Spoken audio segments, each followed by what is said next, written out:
നമസ്കാരം, എൻ്റെ പേര് ജുവീരത്തുൽ ജന്ന. ഞാനിന്ന് നിങ്ങളെ പരിചയപ്പെടുത്താൻ പോകുന്നത് മലയാളത്തിലെ പ്രശസ്ത എഴുത്തുകാരനായ ശ്രീ വൈക്കം മുഹമ്മദ് ബഷീർ എഴുതിയ ബാല്യകാലസഖി എന്ന പുസ്തകത്തെക്കുറിച്ചാണ്.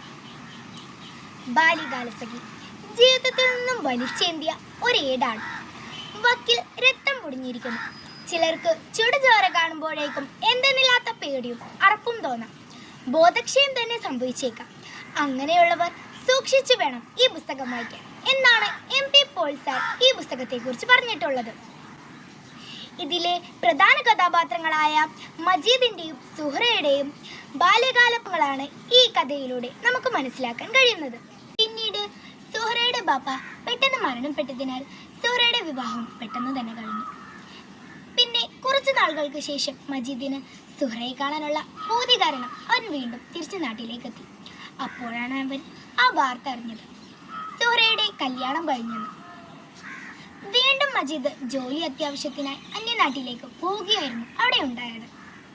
പിന്നീട് മജീദിന്റെ അടുക്കിലേക്ക് എത്തിയത് തൻ്റെ ഉമ്മയുടെ ഒരു കത്താണ്. അതിലുണ്ടായത്, മോനെ, മിനിയാന്ന് വെളുപ്പിന് സുഹറ മരിച്ചുപോയി. ഇത് വായിച്ച് കരഞ്ഞു കലങ്ങിയ കണ്ണുകളോടെ മജീദ് ആലോചിച്ചു, എന്തായിരിക്കും സുഹറ എന്നോട് പറയാൻ വന്നത്. ലളിതമായ വരികളാണ് ബഷീർ നമുക്ക് സമ്മാനിച്ചത്.